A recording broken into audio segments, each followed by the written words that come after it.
Hi everyone, welcome to The Messy Kitchen. In today's video, I'm going to show you how to make ghee from store-bought butter. If you don't know what the ghee is, it's clarified butter. When the milk solids are cooked and strained, you get a clear liquid which has a much longer shelf life. And of course, it has a wonderful nutty toasty aroma, right?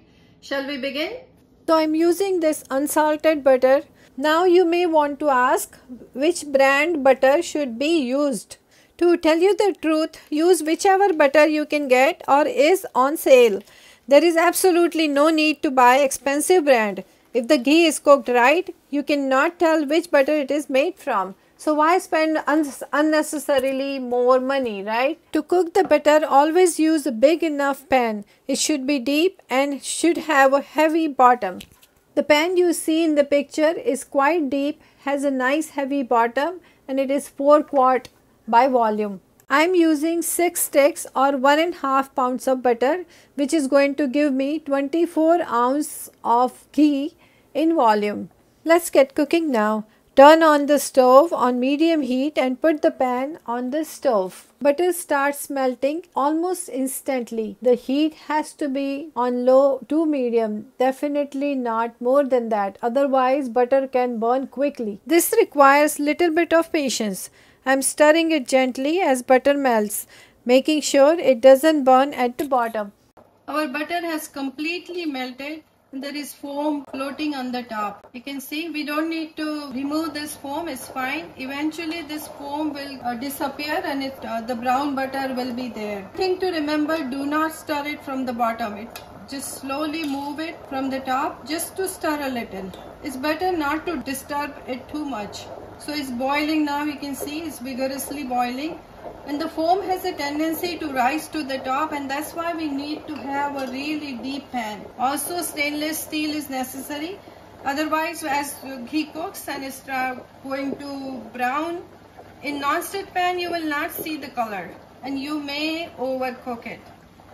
So at this point we just have to cover it partially, so that way it does not boil over. It has a tendency to splash also. It may hurt your face or it may hit your face or hands, so be very careful.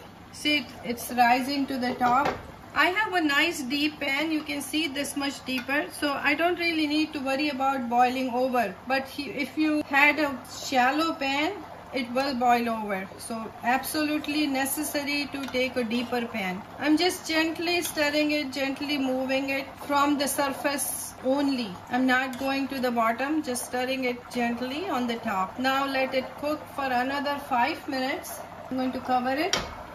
It has been 4 to 5 minutes and you can see the condensation, the water is collecting. We need to remove that water so it does not go into the ghee. And now you can see the foam has gone. It has reduced, it's going to the sides.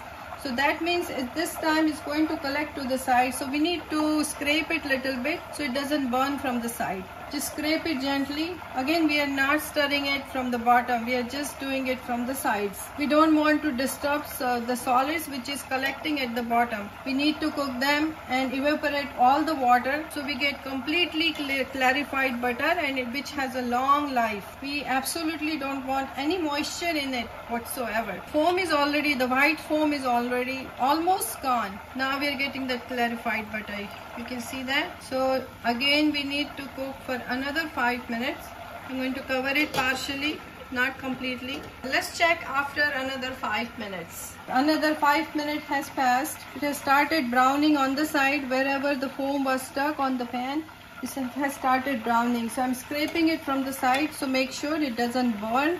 And we are getting there. It's not going to take much longer. So making ghee is absolutely easy and it's very satisfying. I don't know why people buy from outside. All you need to do is get butter which is easily available everywhere. You can use any brand of butter or whichever is cheapest on sale and then cook it. I'm sure you can spare half an hour to make ghee, which goes a long way. Once the ghee is made, it stays on the shelf for a long time. Even though fresh ghee tastes the best, it does have a long shelf life. It does not go rancid as oil does or any other kind of fat does. Butter you will have to refrigerate. Ghee absolutely not necessary. Now the white foam is completely gone and clear bubbles are forming. They are vigorously boiling.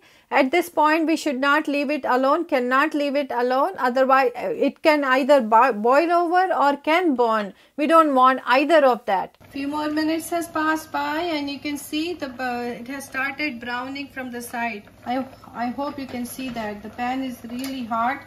I touched it with my bare hands and I got a shock.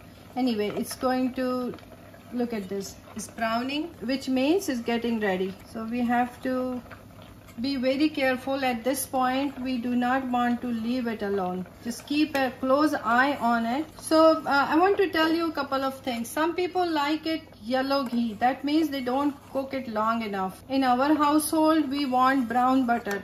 Brown butter has much deeper flavor. It has a nutty, amazing aroma. So when you cook it, it's up to you, but I would suggest make it at least 2 different kinds. You can start with yellow if you are a fan of yellow ghee, but at least once try to make brown butter, which gives you much more deeper sensation of butter. So it's foaming really vigorously now, and that's what it does, and that's why we definitely need a deeper pan. If you have a shallow pan, I guarantee it's going to boil over and you will have a hot mess in your kitchen.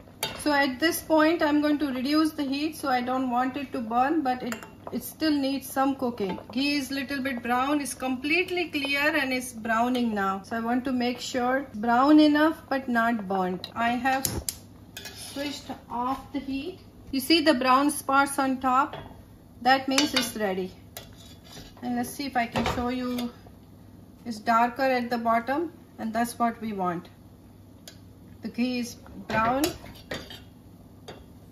Our ghee is done, but the pan is extremely hot and I need to quickly cool it down, otherwise our ghee will be overdone. I'm adding cold water to a skillet and our pan of ghee will be dipping in that.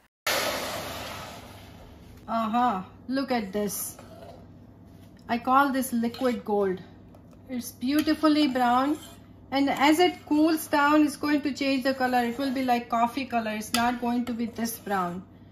So I have a very clean dry strainer here, also clean and dry glass jar.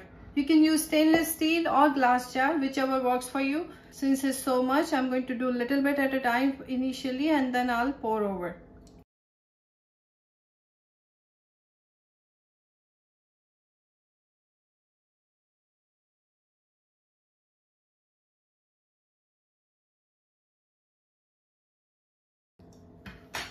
We can pour now. Look how our ghee looks. Beautiful golden color. I'm going to cover it partially. This will make our ghee nice and grainy. Now I want to show you what to do with the brown part of the ghee. So here it is.